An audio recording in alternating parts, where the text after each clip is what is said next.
chances in the first and the second, and you kind of feel like if they kept at it, they would eventually go in. Well, we were hoping. Yeah, there was a lot of good things that we did out there, and we weren't seeing the results that we wanted to as far as the scoreboard goes, and we made a couple mistakes, and I think we can fix those. But you know, overall, there was a lot of positives to take from the game.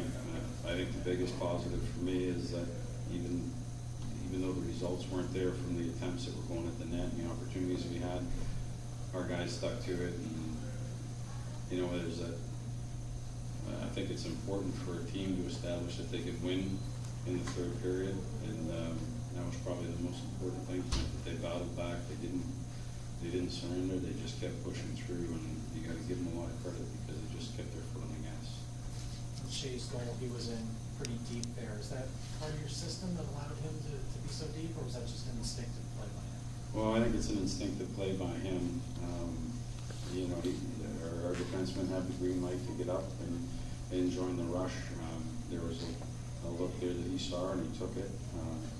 Ended up coming out the other side and finding its way in. But certainly our defensemen they can push from the backside and add to the offense.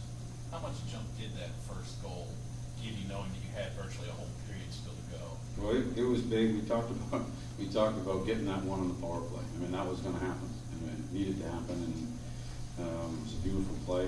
And I think it just reinforced their drive out there. But you know, they just kept their foot on the gas, and they just kept coming. And there was, you know, to get the second one and the third one right away. And,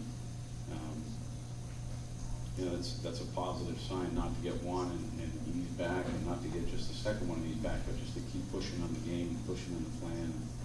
You know, they did a super job of that.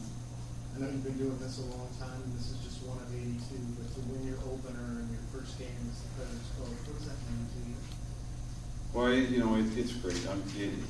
Honestly, I'm happy for the guys, and I'm happy for Nashville and the Predators and the fans. It's everybody. You know, you want to come to your home opener and be successful for everybody. You know, it's you know, it's a special night because it's the first game. It's in our building. There's new players here. There's a lot of new players, not just the new coach. There was lots of people that were added. You know,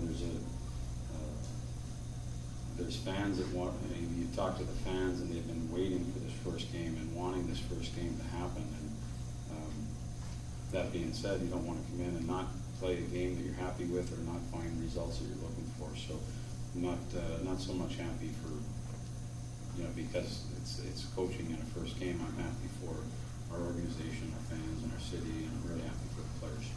The big question with Forsberg last year or so has been size and strength. It looked like he was winning a lot of battles. You know, certainly did that to create the first goal. How encouraged were you by that? He's been really consistent in that area since we've been, you know, since rookie camp started. I thought he was a top player to every game in the rookie camp. He was a real positive offensive player for us in the exhibition season, and really that, I think, just continued. He is, you know, it's hard for me to compare last to this year, but he appears to be strong in those battles that you're talking about. He's got a tremendous awareness about him, and ability to find time and space and make plays. And you know, he had probably the move of the night there coming in, and the back end ended up not connecting, but it was certainly a talented move. But he's been consistent with his offense and his two-way play since he got here. Mike Ribeiro faced off against David Legwand tonight.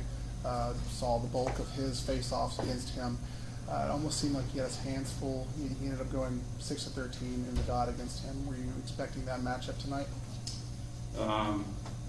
You know, we were trying more to focus on the zones and the zone starts a little bit than the matchups. They ended up next to each other quite a bit.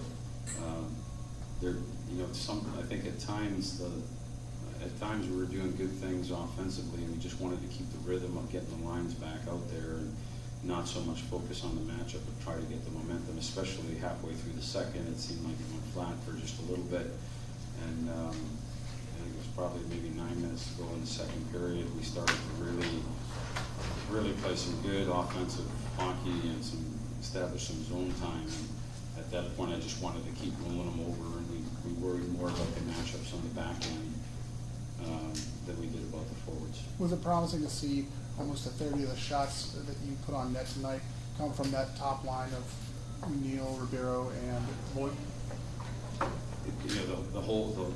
I thought there was a lot of, I thought all the lines contributed. I thought that, it was a good team effort. I haven't looked at the statistics to see where they all came from, but, Yarncroft's line was really good with Wilson and Jokinen. I thought they had an excellent game, and there were shifts. I thought that Derek Roy's line was good, and then, Goose's line at the end there contributed offensively and did a good job defensively. So, I thought it was a real good team effort tonight. Anything else? Thank you.